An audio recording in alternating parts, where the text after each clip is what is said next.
Hello students, मैं शिव प्रकाश गुप्ता आपका अपने channel target with Shiv Prakash में स्वागत करता हूं। आशा करता हूं कि आप सभी स्वस्थ और मस्त होंगे। आइए आज हम हाई स्कूल का एक्सरसाइज नंबर 1.3 का सवाल बताने जा रहे हैं। और इस एक्सरसाइज से मैं आपको बता दूं, इस एक्सरसाइज से आपके पेपर में एक सवाल 100% बनेगा। ठीक है, तो आइए देखते हैं। और जो भी सवाल बनेंगे इसी टाइप के ही होंगे, बस नंबर उसमें चेंज होंगे। जैसे इसका पहला सवाल है, सिद्ध कीजिए कि √5 एक अपरिमेय संख्या है। ठीक है, तो हम क्या करेंगे इसके लिए, सबसे पहले आपको ये पता होना चाहिए कि अपरिमेय और परिमेय संख्या होती क्या है। तो परिमेय संख्या, जैसे आप लोग जानते हो कि परिमेय संख्या वो संख्याएँ होती हैं जो किस रूप की हों, P/Q के रूप में, या मतलब कि फ्रैक्शन के रूप में हो, वो क्या होती हैं, परिमेय संख्या होती है, जिसमें कि उनका डिनोमिनेटर या हर जो है शून्य ना हो। और अपरिमेय संख्या क्या होंगी, जो परिमेय नहीं होगी वही हमारी क्या होंगी, अपरिमेय संख्या होती है। ठीक है, तो हम यहाँ जो है मान के चलेंगे, परिमेय संख्या मान के आधार पर इसको हल करेंगे। तो सबसे पहले हम मानेंगे, माना लेट द √5 इक्वल टू क्या मानेंगे, हम मान लें, हम A/B मान लेते हैं। ठीक है, कोई भी फ्रैक्शन वैल्यू मान लें। और जहाँ B does not equal to 0, ये तो होती है परिमेय संख्या A/B, जहाँ पर इसका जो है डिनोमिनेटर 0 नहीं हो सकता। ठीक है, अब हम क्या करेंगे, अब A/B माने हैं तो इसको हम क्रॉस मल्टीप्लाई करा सकते हैं, तीसरे गुणा करा सकते हैं।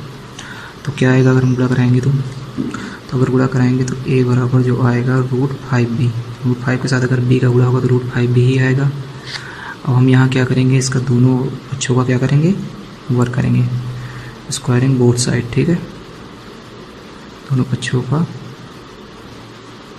वर्ग करने पर अगर हम बोथ साइड का स्क्वायर करेंगे तो कितना आएगा, तो A का जो वर्ग आएगा वो A² होगा, और √5 का वर्ग सबको पता होगा क्या होगा, 5 होगा। और अगर B का वर्ग करते हैं तो क्या होगा, B² आएगा।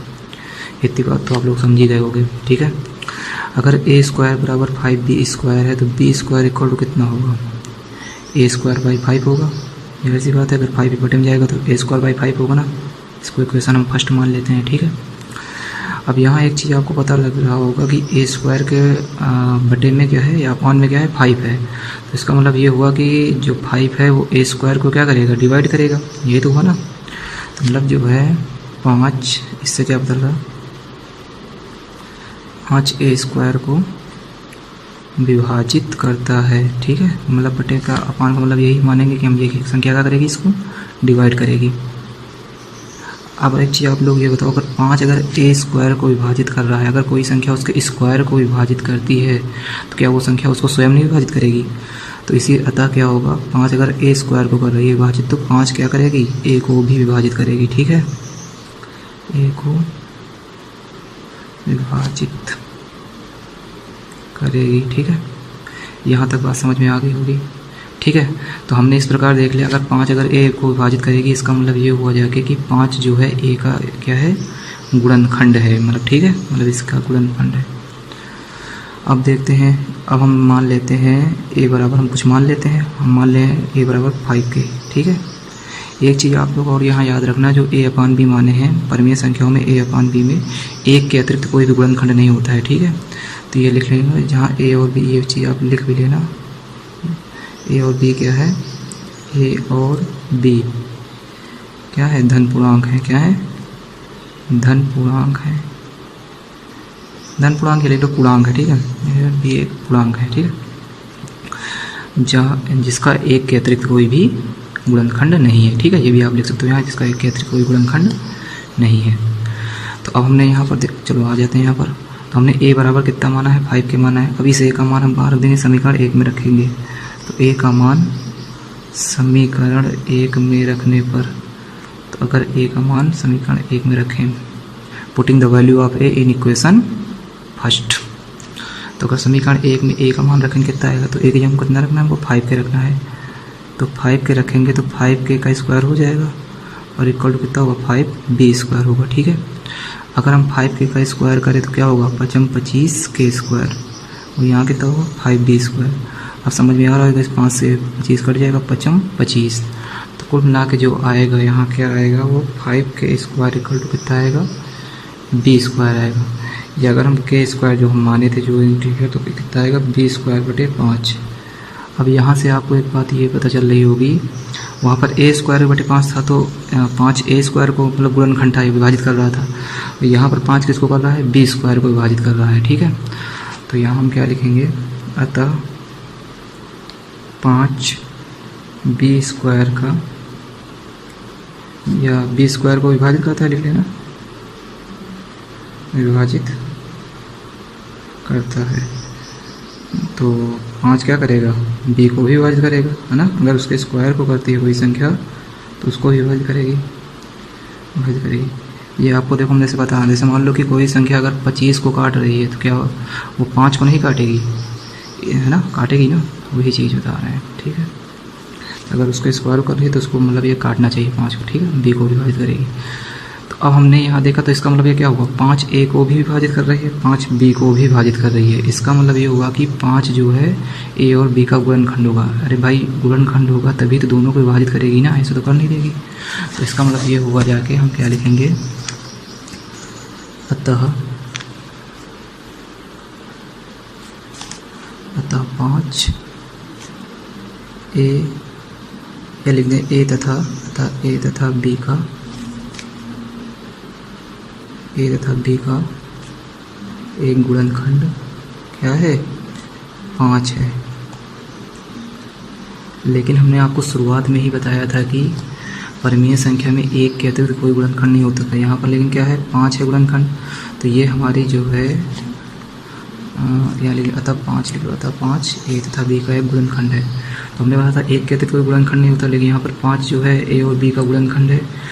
तो ये जो चीज़ आई है, ये हमारी कल्पना के क्या आई है, विपरीत आई है ना। तो यही चीज़ आप लोग लिख देंगे, जो कि यह, है ना, यह हमारे, हम लोग यहाँ क्या करते हैं, जो हमने जो लिखा था 5 जो है ए स्क्वायर का गुणनखंड, से हमने यहाँ लिखा था 5 जो है ए को विभाजित करेगा, है ना। तो ये क्या कर लेंगे, इसको समीकरण 1 मान लेंगे, और ये 2 है, या ना मानो तो ऐसे भी हम लिख सकते हैं यहाँ पर, जैसे, तो हमने ये पता ही चल गया हमको कि 5 जो है ए तथा बी का एक गुणनखंड है, पीछे हम देख चुके हैं। अब ये क्यों आया है 5 ए बी का गुणनखंड है, क्योंकि यह कल्पना, यह विरोधाभास हमारी त्रुटिपूर्ण कल्पना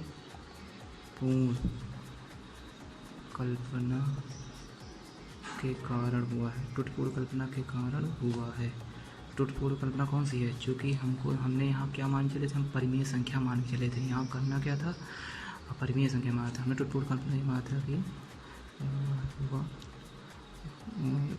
यह विरोधाभास हमारी त्रुटिपूर्ण कल्पना के कारण, है ना, हुआ है। अतः √5 क्या है, एक अपरिमेय संख्या है। ठीक है, कैसी संख्या है, अपरिमेय संख्या है। देखो, तो यहाँ आपको एक चीज़ से समझनी होगी। सबसे पहले हम लोग अगर कोई भी इस तरह का सवाल आता है तो हमेशा हम a/b मानेंगे, फिर उसके दोनों को हम एक गुणनखंड दिखा लेंगे, कॉमन गुणनखंड, वो आएगा ही आएगा। और बाद में हमको समझ यही लिख देना होगा कि यह विरोधाभास हमारी त्रुटिपूर्ण कल्पना के कारण हुआ है। अतः त्रुटिपूर्ण कल्पना वही हुई ना जो हमने परिमेय संख्या मानी थी। अतः √5 क्या है, अपरिमेय संख्या है। ठीक है, तो इस तरह का आशा करते हैं इस तरह कोई भी सवाल आएगा तो आप लोग कर लेंगे। आइए अगला सवाल एक देखते हैं। और ठीक है, अगला जो सवाल दिया हुआ है वो उसका दिया है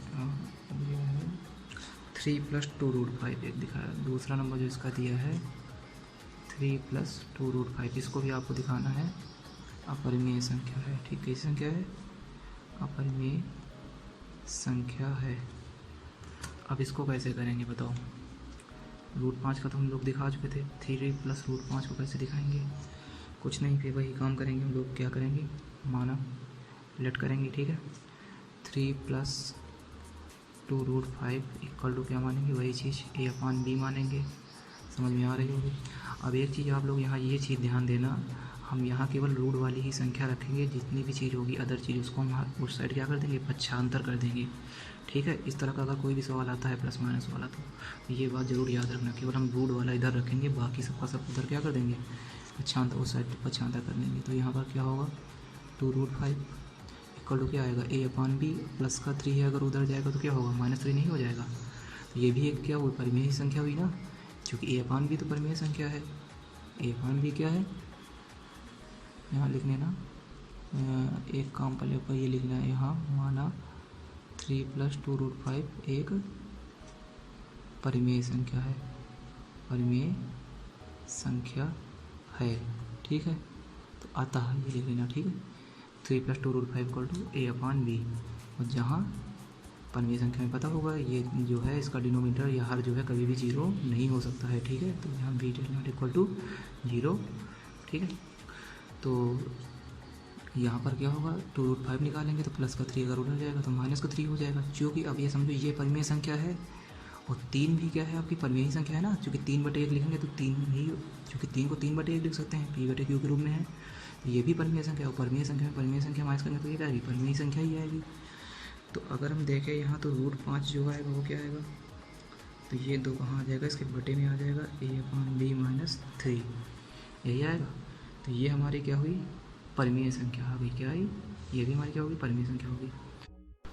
हाँ, तो यहाँ √5 बराबर जो आया है हमारा 1/2 a/b - 3, ये पूरा का पूरा क्या है, परिमेय संख्या। अगर ये परिमेय संख्या है तो इसके बराबर में जो होगा वो भी क्या होगा, परिमेय संख्या होगा कि नहीं होगा बताओ। क्योंकि ये क्या है, परिमेय संख्या है, चूँकि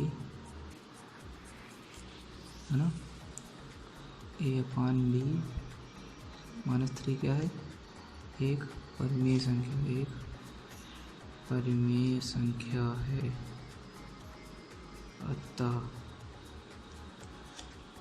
अतः क्या होगा बताओ, अतः जो है √5 भी क्या होगा, √5 भी एक परिमेय संख्या होगी, एक परिमेय संख्या होगी।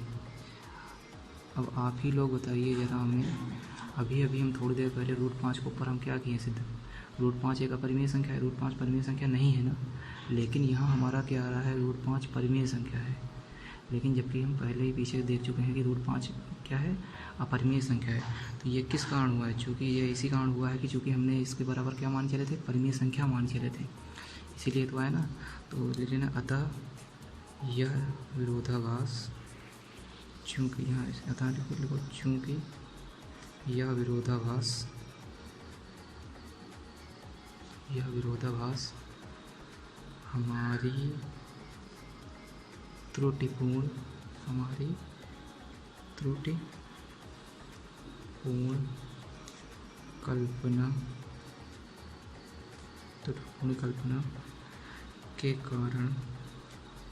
कल्पना के कारण प्राप्त हुआ है। त्रुटिपूर्ण कल्पना के नाम प्राप्त हुआ है। त्रुटिपूर्ण कल्पना वही हुई ना हमारी, जो हम ये मान चले थे, ये 3 + 2√5 को हम माने थे a/b या परिमेय संख्या माने थे। इसी हिसाब से हमारा जो क्या है, परिमेय संख्या है, जबकि हम जानते हैं कि √5 जो है परिमेय संख्या नहीं है, परिमेय संख्या है। तो इसीलिए क्या हुआ, त्रुटिपूर्ण कल्पना प्राप्त हुआ है। अतः हम सीधा लिख देंगे 3 + 2√5 क्या है, एक अपरिमेय संख्या है, अपरिमेय संख्या है। ठीक है, तो अब आप लोग देखो, हमने आपको यहाँ पर 2 टाइप के सवाल बताए हैं। ठीक है, एक हमने आपको एक सिंगल वाला बताया √5, एक हमने आपको प्लस में। इस तरह आपको कई तरह के सवाल, मल्टीपल सवाल बनाए जा सकते हैं, लेकिन बस आपको वो क्या करेगा, नंबर चेंज करके दे देगा। बाकी आपका जो प्रोसेस है, जो तरीका है, वो यही रहेगा, वो बदलने वाला नहीं है। तो आप लोग बस ये ध्यान रखिएगा, आप इनको सही से लगा लीजिएगा। अगर एक बार ना समझ में आए, 2-3 बार देख लीजिएगा वीडियो, तो पूरा समझ में आ जाएगा। ठीक है, अगर आप इस तरह का सवाल तैयार कर लेते हैं तो आप पक्का ही हाई स्कूल पेपर में एक सवाल ज़रूर सही करके आएंगे, क्योंकि इससे एक सवाल बनेगा ही बनेगा। ठीक है, तो आशा करता हूँ आप सभी को ये मेरी वीडियो अच्छी लगी होगी। अगर अच्छी लगी हो तो इसे अपने दोस्तों के साथ शेयर करिए और सब्सक्राइब करना ना भूलें। ठीक है, जय हिंद।